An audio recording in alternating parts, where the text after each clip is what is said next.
उत्तर प्रदेश की आंगनबाड़ी कार्यकर्तियों के साथ लगातार ज्यादती हो रही है। ये आंगनबाड़ी कार्यकर्तियां अपनी आवाज को उठा रही हैं, लगातार शासन प्रशासन की पैरवी कर रही हैं, लेकिन फिर भी इनकी समस्याओं का संज्ञान नहीं लिया जा रहा। बस हर बार इन्हें आश्वासन देकर छोड़ दिया जाता है। इन कार्यकर्तियों का साफ तौर पर ये कहना है कि इनकी समस्याएं हल नहीं हो रही, बल्कि इनकी समस्याओं को और ज्यादा बढ़ाया जा रहा है। लगातार इनकी ड्यूटी लगाई जाती है अन्य विभागों में, और जबकि कोर्ट की तरफ से ये कहा गया है, इनके पास आदेश है कि इनकी अन्य विभाग में ड्यूटी नहीं लगेगी, लेकिन फिर भी ये सारी चीजें की जा रही है। और इसी संबंध में सीतापुर में एक बैठक भी की गई और इन आंगनबाड़ी कार्यकर्तियों ने साफ तौर पर कह दिया कि अगर फिर भी इनकी बात को नहीं माना गया तो एक बार फिर से एक भारी धरना प्रदर्शन देखने को मिल सकता है, क्योंकि ये अब अपने साथ बिल्कुल भी जाती नहीं सहेंगी। उस विषय पर ज्यादा जानकारी देते हुए संयुक्त मंत्री नीतू सिंह ने क्या कुछ कहा, आप भी सुनिए। नीतू जी, आपका हमारे चैनल अटल टीवी पे बहुत बहुत स्वागत है।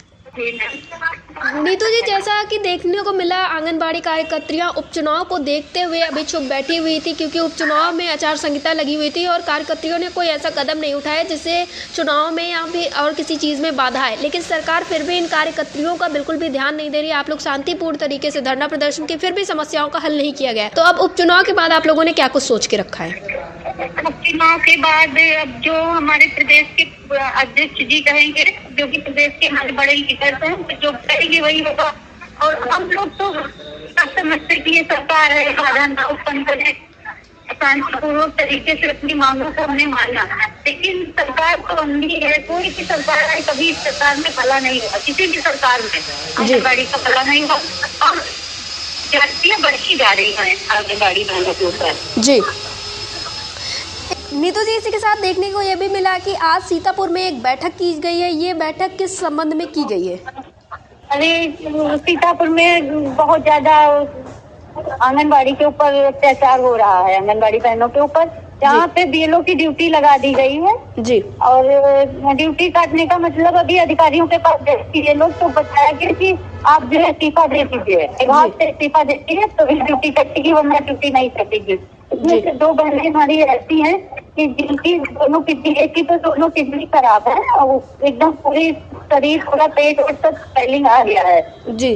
दूसरी का तो हार्ट पेशेंट है, अभी बेहोश हो गई है भीड़ में जी। अधिकारियों के पास गए, उन्होंने कहा कि ड्यूटी नहीं कटेगी, इसीलिए हम अभिभाग के आए हुए हैं, यहाँ पर बैठे हैं। अगर नहीं मानेंगी तो फिर धरना प्रदर्शन की तैयारी कर रहे हैं जी। आखिरकार क्यों ये ड्यूटी नहीं काटी जा रही, इससे क्या नुकसान हो सकता है?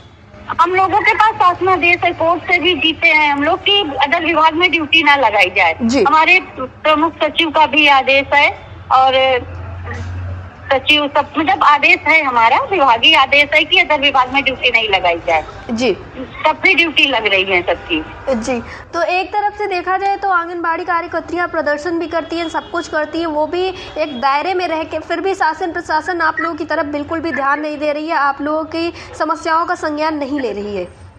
समस्याओं का समाधान होना तो दूर की बात, समस्याएं बढ़ती जा रही हैं जी। और इसका मुख्य कारण किसे बताया जाए नीतू जी, अधिकारियों को या फिर शासन प्रशासन को ही अब ठहराया जाए? क्योंकि अब शासन प्रशासन से कोई भी बात छिपी हुई नहीं है, लगातार संगठनों ने प्रदर्शन भी किया है, तो बातें तो सरकार तक पहुंची गई हैं। बातें पहुंच नहीं सकती, इसमें सरकार का ही दोष है, हमारे विभागीय अधिकारियों का दोष नहीं है। उनको तो जो बताया जा रहा है उनको तो सूचना चाहिए, तो चाहिए, चाहे रात में 12 बजे वर्कर का मोबाइल टूट गया है, फिर भी अभी सूचना चाहिए उनको। पूरा वर्क मोबाइल पे हो रहा है। जी नीतू जी, अटल टीवी से जुड़ने के लिए बहुत बहुत धन्यवाद। धन्यवाद।